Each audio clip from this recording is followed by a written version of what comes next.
সামান্যই তো একটু জ্বর হয়েছে, দেখলো তো ডাক্তারের কাছে গেলাম আর 600 টাকার ওষুধ দিল।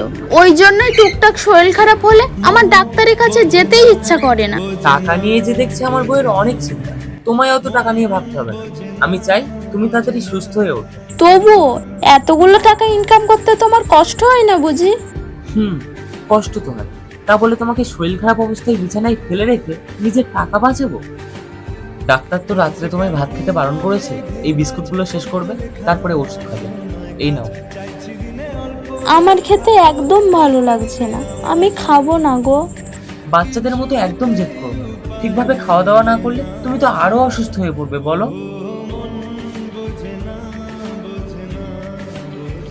আমার হাতটাও খুব ব্যথা করছে, একটু চেপে দাও। যে সত্যিই ভালো বাঁচতে জানে সে ভালো রাখতেও জানে।